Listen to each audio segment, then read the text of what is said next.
আপনারা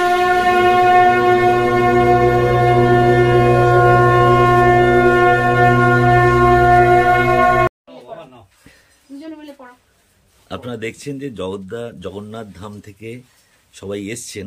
গুরুদেব খুব অসুস্থ। গুরুদেব আজকে আবার নার্সিংহোমে ভর্তি হবেন। কালিকা মণ্ডল থেকে এসছেন। তো গুরুদেবকে সম্বর্ধনা এখানেই ওনারা জানাচ্ছেন। ওনাদের খুব বড় অনুষ্ঠান হয়ে গেল কিছুদিন আগেই খিদিরপুর জগন্নাথ ধামে। এই বইটি প্রকাশিত হলো। এই বইটি ওনারা গুরুদেবের হাতে তুলে দিলেন, ভবিষ্যমালিকা পুরাণ বাংলায়। এটি জগন্নাথ ভগবতের মানে জগন্নাথ ধাম থেকে ওটা প্রকাশিত হয়েছে। তো গুরুদেবের হাতে ওনারা তুলে দিলেন আজকে ভবিষ্যমালিকা পুরাণ।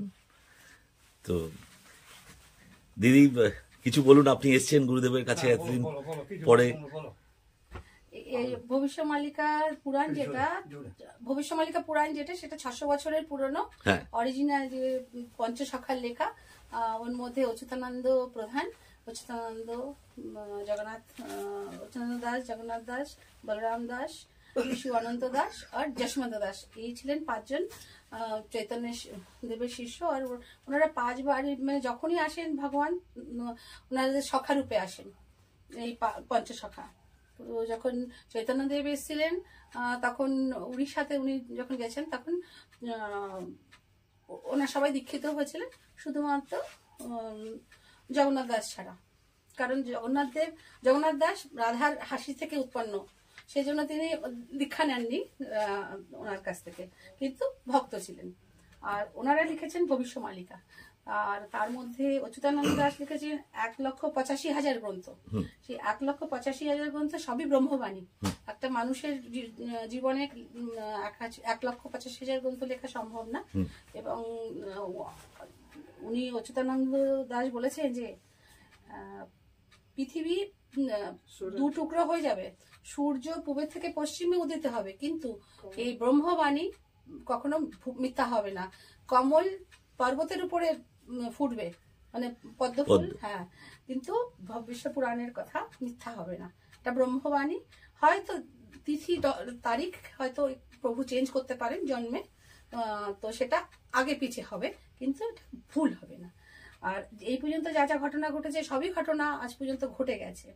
আজকে যে এত বড় জলের প্রলয় এসছে, যেটা কিনা চেন্নাই এই নিম্নচাপে, সেখানে একদিনে 500 mm বৃষ্টি হয়েছে, যেটা কিনা রেকর্ডের বৃষ্টি চেন্নাইয়ের একদিনের 2015-তে হয়েছিল, যেটা 300 mm বৃষ্টি।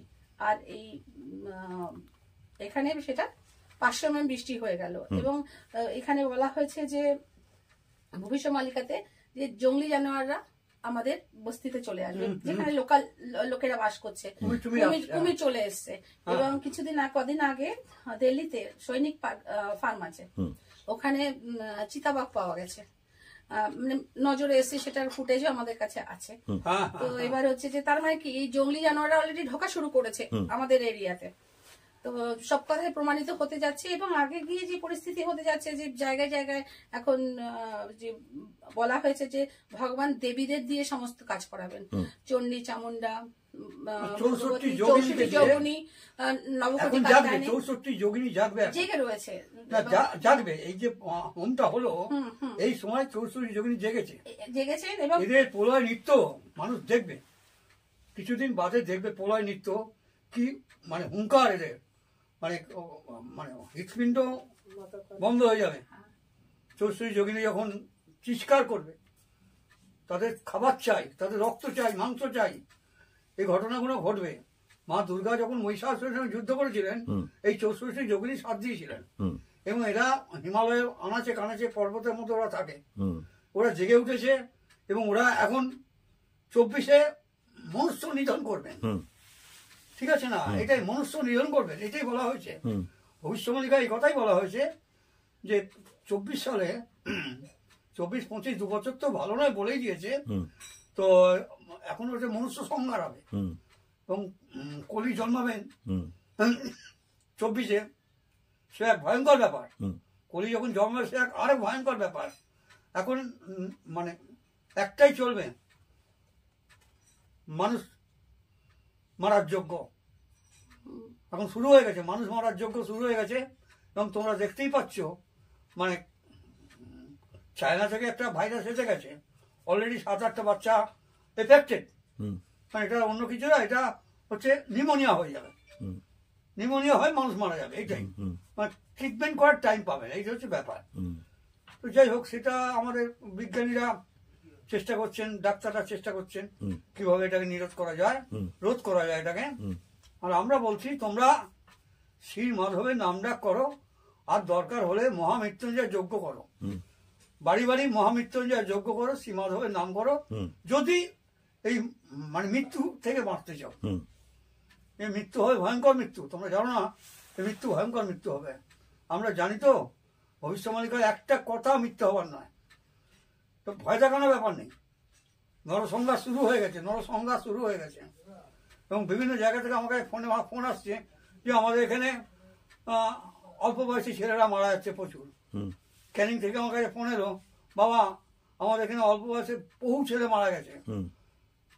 এখন এগুলো কানে শুনতে হবে, আমি চিত্র করতে পারবো না। এটা মালিকাই বলেছে যে চোখের সামনে বৃদ্ধরা বেঁচে থাকবে, তার সামনে বাচ্চারা মারা যাবে। বলবো বলুন, আমি এই ঘটনাগুলো হবে। এবং পণ্ডিতজি এসে এখানে বলেছেন যে মা কালী কিন্তু মন্দির ছেড়ে গেছে।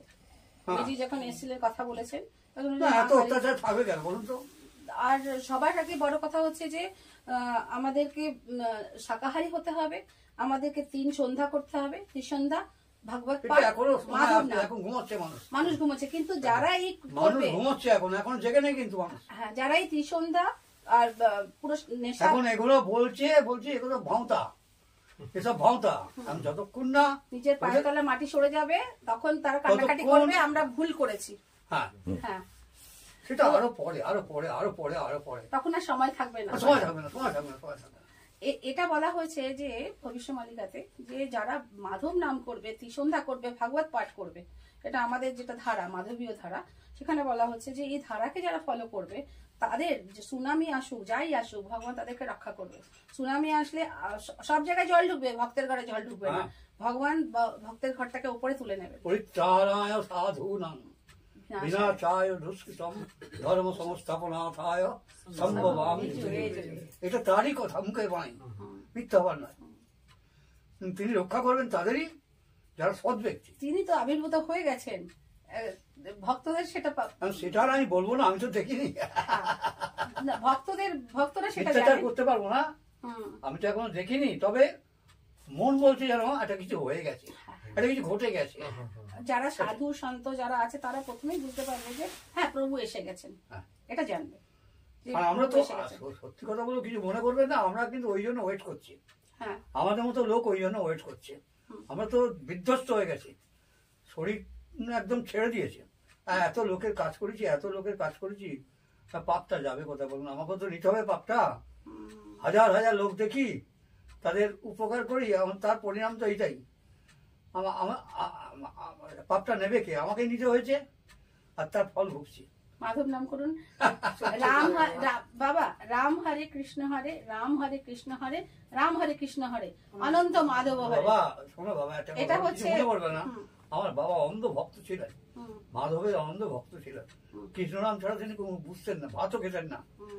বাবার এই পরিণতি হলো মৃত্যু দেখে আমি মনটা খারাপ হয়ে গেল। আর না, আমি আর কৃষ্ণ ভজনা করবো না। আমি যদি করি দশম মহাবিদ্যা করলাম ওটাই। পরবর্তীকালে উনিও এসে গেলেন, সংযোজন হয়ে গেলেন, গোপালতন্ত্র হলো, গোপালতন্ত্রে ওনাকে পাওয়া গেল। এবং যাক উনি এলেন আমার কাছে, আমি অপরাধ স্বীকার করিলাম, ক্ষমা চেয়েলাম বারবার করে। ঠিক আছে না, আর কি বলবো। একটা থাকে বাবা, আপনি তো জানেন, আপনি তো জ্ঞানী গুণী ব্যক্তি, যে মানুষের কর্ম সেটা সবসময় তার অ্যাকাউন্টে থেকে যায়, যত জন্মই হোক না কেন, তার সে যতক্ষণ সেটা ক্ষয় না হচ্ছে, চাই পুণ্য হোক চাই পাপ হোক, পুণ্য ফলটা আমাদের ভালো হয়, পাপের ফলটা আমাদের খারাপ হয়। কি জানি দিদি, এত বুঝি না। আপনি জ্ঞানী আপনি ঠিকই বলছেন, আমি ঠিক বলছি না, কারণ আমার মাথাটাই গেছে। আপনি কিচ্ছু করতে হবে না, আপনি শুধু রাম হরে কৃষ্ণ হরে করুন। আপনি যাই দিদি, সন্ধে হলে আপনি দেখেছেন, মানে আমরা তো হরিনাম সংকীর্তন করতে দেখেছেন, আমাদের নাম শুনেছেন? আমরা যে হরিনাম সংকীর্তন সন্ধ্যার সময় করি, আমি সেদিন ছিলাম, ছিলেন দেখেছো? আমরা তো ও ছাড়া কিছু বুঝি না বাবা। হরিনাম সংকীর্তন আমরা সারা জীবন করে এলাম, সে কালী হোক আর তারা হোক, হরিনাম সংকীর্তন আমাদের হবেই। হ্যাঁ, কালী তো ভগবান কৃষ্ণকে ছাড়া কালী নেই। কিন্তু এত কিছু করেও তো কিছু হলো না দিদি, এইটাই ভাবায়। बाबा আপনি চোখ বন্ধ করে মাধবের নাম করুন, ये सब ठीक हो जाएगा। इतना प्रभु विश्वास देखिए, इतना हम लोग को विश्वास है। हमारा कितना बड़ा बड़ा रोग था, सब ठीक हो गया। हम अपने बता रहा हूँ, सब प्रभु का नाम से। এই যুগের নামেই আপনি তো এত লোককে তারণ করেছেন, তাদের গুলো আপনার মধ্যে এসছে। এখন প্রভুকে সমর্পণ করে দিন, পুরোটা সারেন্ডার। কেননা 100 বছরের বৃদ্ধরাও কিন্তু 17 বছরের যুবক হয়ে যাবে, সেই দিন কিন্তু আসছে। जब खीर समुद्र में प्रभु जब आह्वान करेंगे 7 दिन 24 ঘন্টা কে লিয়ে। তো বাবা আপনি এতটা উঠে গেছেন তপস্যায়, সাধনাতে, একটু মাধব নাম করলেই আপনি আবার সুস্থ হয়ে সুস্থ জীবনে আসবেন। মাধব নাম করুন। আমাদের এরকম করোনা কেসেস হয়েছে যে তারা মানে না, আমাকে মাধব সম্বন্ধে আমার কিছু বলতে হবে না, কারণ আমি 30 বার মাধবের ওখানে গেছি, 30-35 বার গেছি। হ্যাঁ বলেছেন আপনি। হ্যাঁ আমি গেছি, আমি তাকে কাছ থেকে দেখেছি। হ্যাঁ, তিনি প্রতিবারই দর্শন দিয়েছেন আমাকে, মিথ্যে কথা বলবো আপনি সুস্থ হয়ে আসবেন, আপনি চিন্তা করবেন না। আমার ভাই তো জগন্নাথকে জড়িয়ে ধরেছে রথে, হ্যাঁ, রথের ওপরে উঠে জগন্নাথকে জড়িয়ে ধরেছে।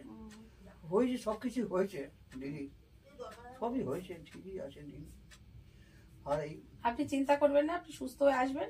এই মুখ থেকে আর কিছু माधवेर ये उनका भी थोड़ा प्रभु का नाम थोड़ा अपने जी जितना देखिए, माधव को बोला था प्रचार कि हम तो जाना नहीं सकता है, इस शरीर लेके बाबा आ गया हमको ठाकुर घर में, कि अपना से आ गया। भगवान तो भक्त वत्सल है बाबा, वो तो सबके मन का बोला है, हाल क्या बात जानते बोला हैं, है बोलिए। कि बाबा इस शरीर लेके हम आपको पर नहीं जाने सकेगा, आप आ जाइए। প্রভু সব জায়গা में है, প্রভু সব জায়গাতে আছে। প্রভু তো আপনি জানেন প্রভু হৃদয়ে বসে রয়েছে। হ্যাঁ, হ্যাঁ, হ্যাঁ, প্রভু হৃদয়ে আত্মা আর পরমাত্মা দুজন একসাথে বসে রয়েছে। সব তালগুলো পাকিয়ে গেছে দিদি, ভুলে গেছি সব। না না ভুলেননি, আপনি সব জানেন, আপনি সব জানেন না। না গো দিদি না, আপনি মাধব নাম করুন, সুস্থ হয়ে আসবেন, আপনার সাথে আবার সাক্ষাৎ হবে। আপনি আমাদের সাথে একসাথে সংকীর্তন করবেন মাধব নাম, এরপরে নেক্সট সভাতে। করবো যদি বেঁচে থাকি করবো। না কেন কেন বেঁচে থাকবেন না, নিশ্চয়ই। आप बच जाइएगा, कुछ नहीं होगा आपको, ठीक है। भगवान को बस विश्वास रखिए। আর মাধব নাম করুন, আপনার অপারেশন দেখবেন সাকসেসফুল হয়ে যাবে, সুস্থ হয়ে আসবেন। আপনার তো 80 বছরই তো বয়স হয়েছে, 100 বছর তো হয়নি। ওনার কাছে সারেন্ডার করে দিয়েছি। হ্যাঁ, তাহলে আর কি চিন্তা আছে। যাই হোক দর্শক বন্ধুরা, আপনারা দেখছিলেন এতক্ষণ, মানে চলবে এটা, এখন কনভারসেশনটা চলবে খানিকক্ষণ। তো আমি এখানেই বেশি লেন্দি করছি না, এখানেই শেষ করছি। সবাই সুস্থ থাকবেন, ভালো থাকবেন। জয় শ্রী মাধব সবাইকে, গুরুদেব প্রণাম। জয় শ্রী মাধব। জয় শ্রী মাধব, জয় শ্রী মাধব। হ্যাঁ, হ্যাঁ, হ্যাঁ।